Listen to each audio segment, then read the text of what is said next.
Good morning, everyone, and happy Week 5 fantasy football. Now, it's not technically or officially Week 5 yet, but we have completed the Sunday slate of games. We do still have Monday Night Football here for Week 4 still to break down, watch, and, of course, analyze here. But I wanted to get you guys my early top 10 lessons learned, or more importantly, my takeaways from this past week's action, this being Week 4 Fantasy Football 2022, and, of course, get you my pertinent thoughts and information on those week's contests. So if you're new around here, drop down, smash that subscribe button. We are growing every single day here at SFS, and I'm posting multiple fantasy football content episodes every single day of the week on multiple platforms, which can be found in the description of today's episode. So make sure you get yourself involved here at SFS. Drop some comments, questions, or your takeaways down in the comment section below, and let's jump into the video. All right, here we go. So as always, I try and kick off this episode with a takeaway from the Thursday night football game.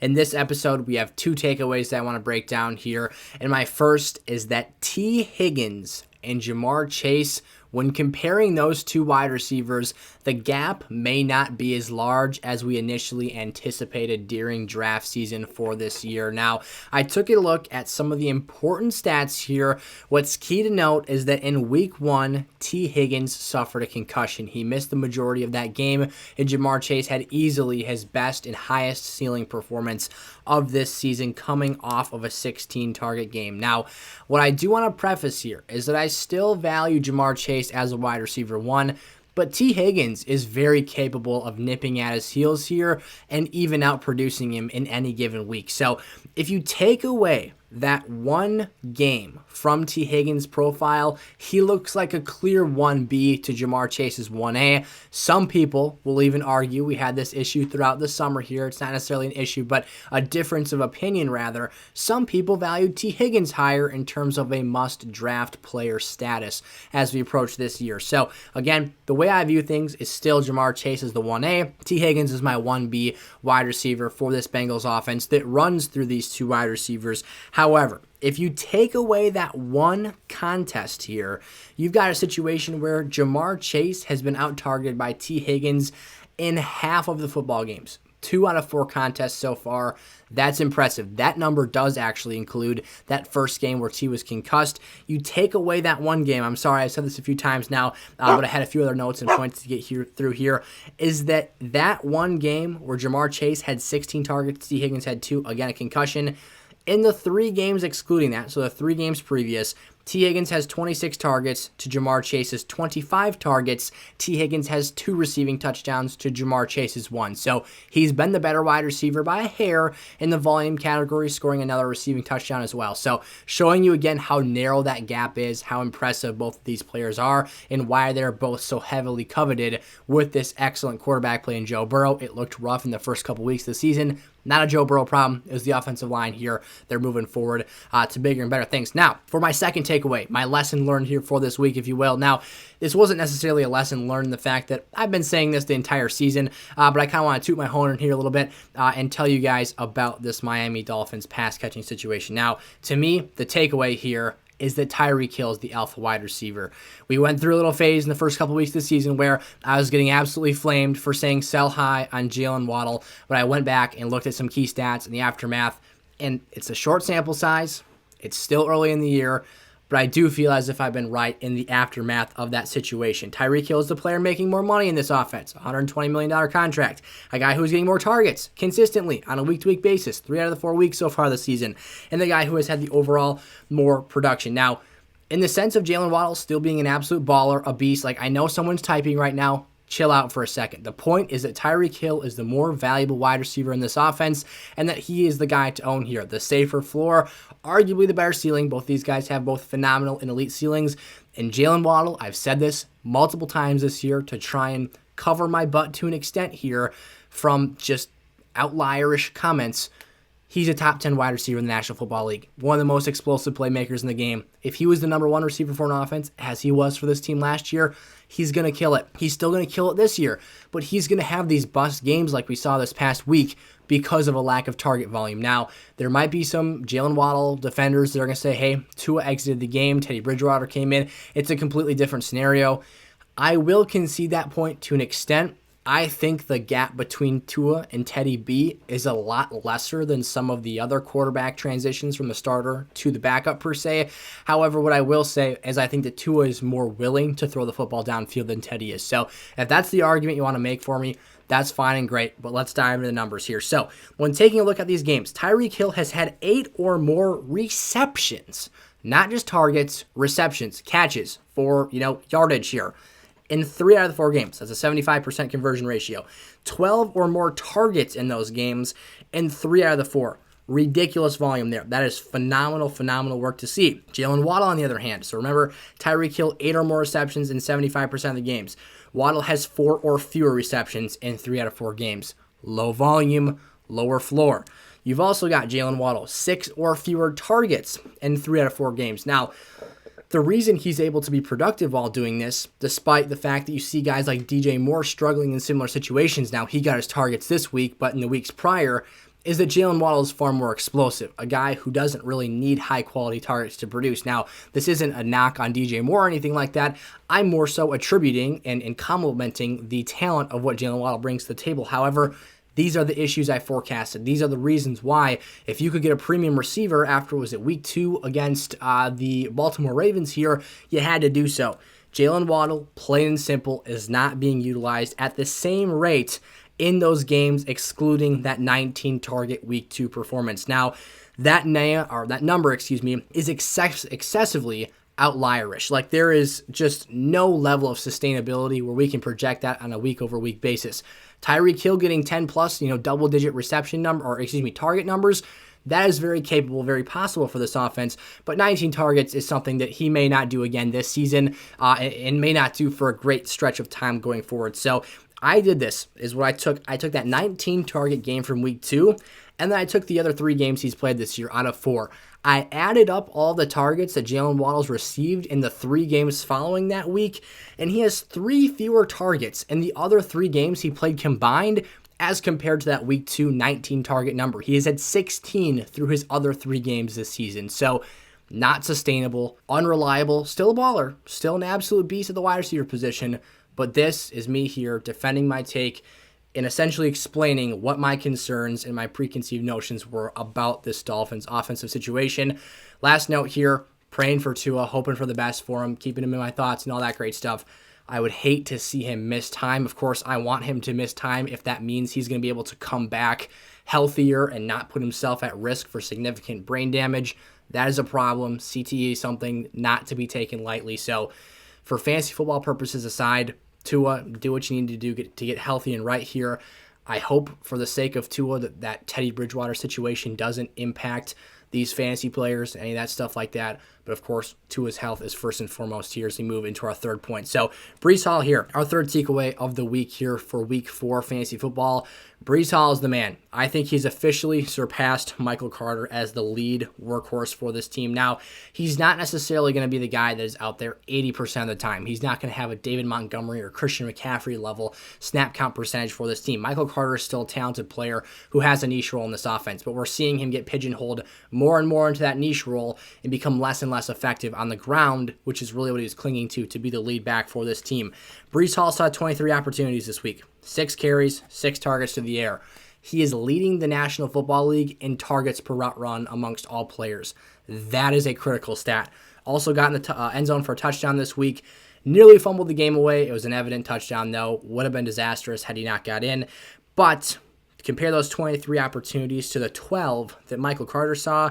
He had nearly a 200% premium on Michael Carter's opportunities for this offense. So in those 12 opportunities, 9 of them were rushing attempts for 15 yards. That is an abysmal, awful 1.67 yards per carry. So the Breece Hall takeover is upon us. If you had the patience, you bought low for him, we just banged the table saying, please buy low on Breece Hall. All the naysayers said Michael Carter's this great running back. He's going to be the lead back for this team this season. I'm sorry. Breece Hall's taking over here, and hopefully you were able to sell and get off of Carter while you still had the chance. The foreshadowing came last week, and the full-on breakout came here in week 4, week 5, and further as this Jets offense gets more and more cohesive and in sync with Zach Wilson, could get even more deadly moving forward. Now, Kyle Pitts here is my next takeaway lesson learned here, and that is that after last week, maybe we shouldn't have been so reaffirmed with our preseason opinions and takes of what Kyle Pitts can be for this offense. I think it maybe is still time to panic on him here, which is something that I wasn't doing until this week. But now you look at the numbers and just how ugly they've been, the fact that he not only had regression from last week, but regressed nearly to the abysmal bust performances he was having early in the year. He has had 3 out of 4 games this season be bust-worthy numbers. Just not even like missing the bar by a little bit here. Like sometimes in my start and sit episodes, I'll have a guy who my threshold is I'm looking for players putting up 10 fantasy points or more in half PPR scoring, and a guy I'll pick has 9.5 points or 9 points in the day, and it's like, all right, he missed it, but just by an inch here. Kyle Pitts has had 3 games with 2.5 points or fewer in half PPR scoring, which is absolutely atrocious. Now, the matchup this week, sure, wasn't nearly as good as it was against Seattle last week, who just allowed 45 points to the Detroit Lions. However, those numbers cannot go unnoticed here. He's got 22 total targets on the year, which is good for 5.5 per game. Those aren't the numbers we were expecting. This is a game-changing athlete here who provides mismatches to the table that almost no one else in this league does. So it is really disappointing to see that Arthur Smith hasn't gotten his head out of his ass and keep himself out of his own way here to get his best and most athletic playmaker of the ball.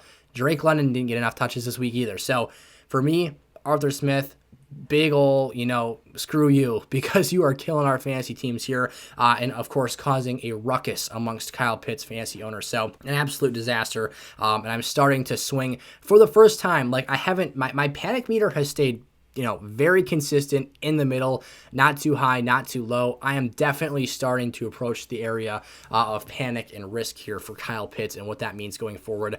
Our next takeaway here, number 5, Miles Sanders. I was wrong about this. I think if he stays healthy now, there is a chance he could finish as a top 12 running back for this season. Of course, placing him in the running back 1 category in discussion for 12-team formats. Now, I actually had a conversation about this in the comment section with somebody who asked about this a while back. These are numbers this week that I was just flat out not expecting from Miles Sanders. 27 totes of the rock on the ground, 30 total opportunities on the day for a $134 and 2 rushing touchdowns, averaging 4.96, nearly 5 yards per carry. Again, I wasn't expecting it. The efficiency, sure. The opportunity to play in a very good offense with a very good offensive line, the number 1 rushing offense in football last year, of course, I had him as a sleeper candidate for this year and a must-own player in his respective draft territory for this season. However, my expectations for what Miles Sanders would be this year were a high upside running back too. He is doing things that put him, again, in that top 12 category. The game scripts are phenomenal. His usage is nice. Maybe he's not a guy catching a super high volume of passes, but he's being efficient and making the most of the work given to him. Additionally, the goal line carries. It's a great thing to see here. You're getting 2 touchdowns again for Miles Sanders this week, and it's just adding on to the fact that he's had some really nice games. Now, last week was disappointing, but he's doing some stuff here that are eye-popping things. And again, I say it over and over again, I was not expecting this level of production from him here. Now, a keynote, no Boston Scott in this game. It was just Kenneth Gainwell and Trey Sermon in the backfield for this offense this week.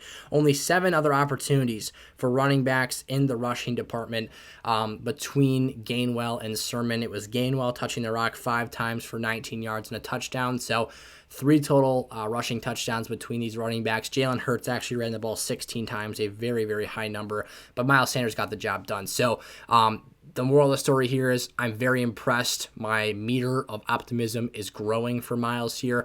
And again, the key thing is if he can stay healthy, because if he can, he could be in for some really, really nice things here that I've been looking forward to dating back to the 2020 season when I was super high on him, but that didn't work out as planned due to injury. So George Pickens here, my next takeaway, number 6 in the episode, if you're keeping track.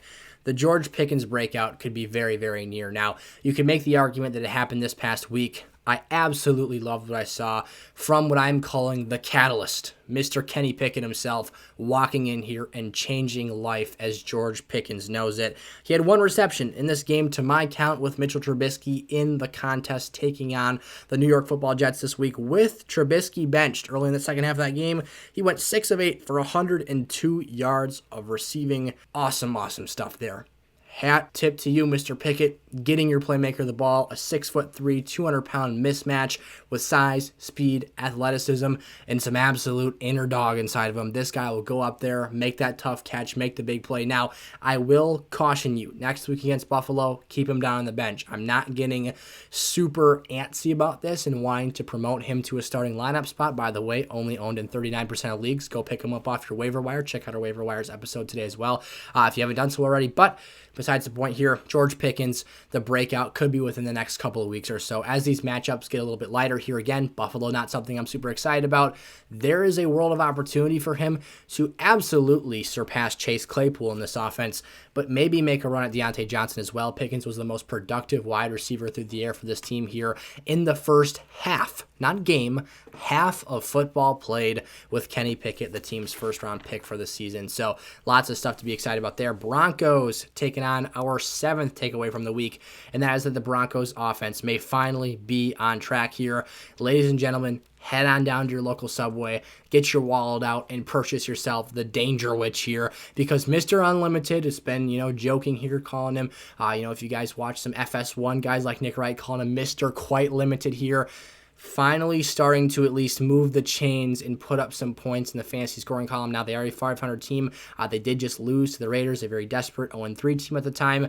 However, I saw things that were optimistic for this Denver passing attack. Russ had his first 20-point fantasy game of the season for typical quarterback scoring metrics, 25-plus fantasy points to be exact against the Las Vegas Raiders, and he supported not just one, but 2 relevant wide receivers, those being his top 2 dogs, Jerry Jeudy and Courtland Sutton, who are very, very similar levels of fantasy-rated players. They're very different in their game types and just how they play the game, their skill set per se, body types as well, but they're both getting the job done and are both relatively similar assets. Now, I know consensus is going to be a lot higher on Courtland Sutton.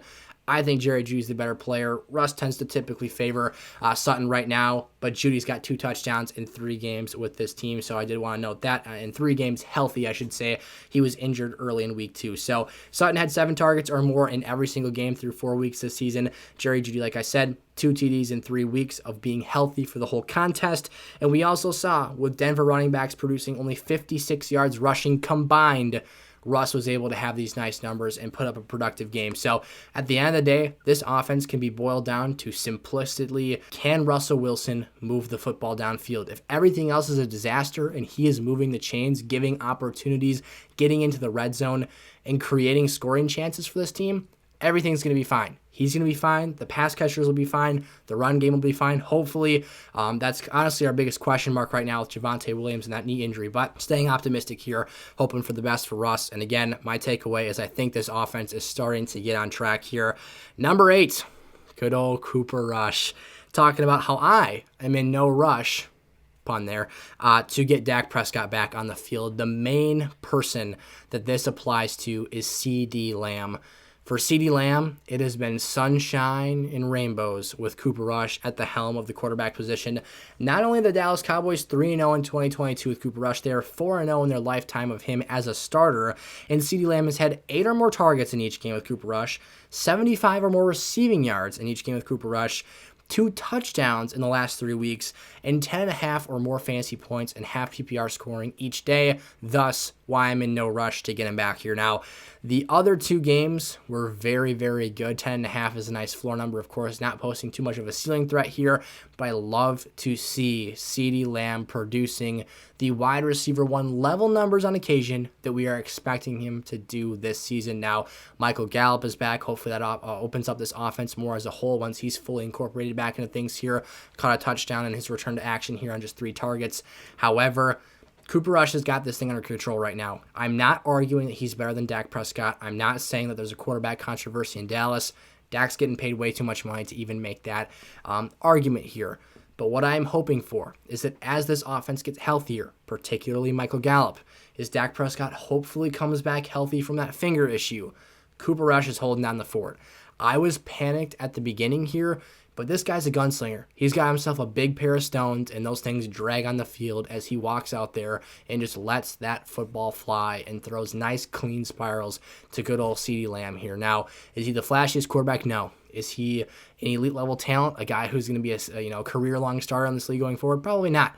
But what he is competent in getting the job done. So my panic has really subsided here with CeeDee Lamb. I was buying low for him at the time of the injury, and I'm sitting pretty right now holding my shares of CeeDee Lamb in my fantasy football leagues, and you're probably doing the same. So Cooper Rush, I tip my cap to you. Heck of a job so far. And if you're needed to continue here, I've got my full confidence in you going forward. So Austin Ekeler here. Again, not a delusional anti-Dak take or anything like that. It's simply he's getting the job done for his top pass catcher on a super big fantasy investment for a lot of our teams here.